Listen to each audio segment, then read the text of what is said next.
Atensyon na mga Filipino senior citizens, pensyon na makukuha mula sa gobyerno dapat idadaan na sa ATM card. Pag-uusapan natin sa video na ito.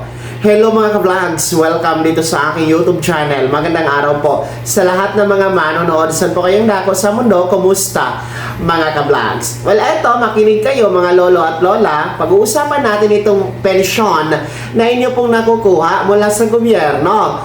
Kung ito ba ay dapat nang idaan ang pamamahagi sa inyong ATM card sa bawat isa na mga senior citizens.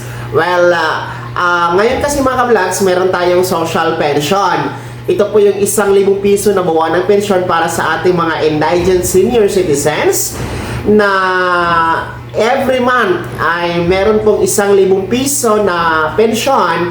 At ang payout nito tuwing ika-3 buwan or quarterly na nagkakahalaga po ng 3,000 piso. Ang mode of payment kasi nito ay kaliwaan. Kumbaga actual talaga na payout. No? Magkakaroon ng venue, no, kung saan gaganapin ang payout at yung schedule. So yun po yung nagaganap dito sa pamamahagi o payout ng social pension mga ka-vlogs. And marami sa ating mga senior citizen kasi, yung mga bedridden, mga mahihina na kailangan talagang pumunta doon sa venue para lang makuha ang kanilang social pension. Well, although meron naman pong consideration ng DSWD na siyang namamahala sa social pension, kasi pwede naman po ang authorized person na mag-claim doon sa payout, no? Kung ito po ay ang beneficiary ng social pension ay may sakit o hindi pwedeng pumunta sa venue. So pwede po yung authorized person mag-provide lamang ng authorization letter and valid ID, no, ng senior at yung authorized person. Sa kabilang dako, yung mga bedridden talaga, mga matatanda na, mahihina na, pinupuntahan po yung DSWD, no? Nagkakaroon po ng house visit ang DSWD. Sila mismo po ang nag-aabot doon sa bahay ng senior citizen sa kanyang social pension payout. So meron namang consideration. Pero sa kabilang dako, no, sana ay gawin na lamang pong centralized yung payout mode, kung saan gawin na lang pong ATM card dapat ito.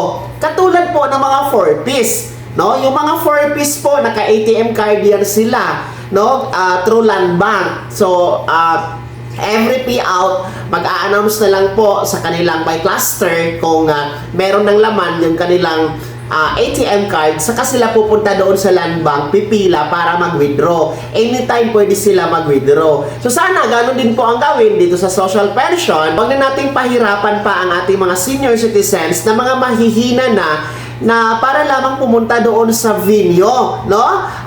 Yung iba kasi, lalong-lalo pa yung mga nasa probinsya, malalayo ang bahay, mula doon sa barangay hall or barangay gymnasium kung saan dinadaos ang payout schedule or payout venue mga ka-vlogs. So sana gawin na lang itong ATM card mga ka-vlogs, dahil kapag ATM card kasi, bahala na po ang senior citizen, bahala na po yung pamilya niya kung kailan sila mag-withdraw. Kasi anytime naman, hindi naman yan mawawala doon sa kanilang ATM card. Anytime naman, pwede nila yung i-withdraw kung kailan nila gusto, di ba?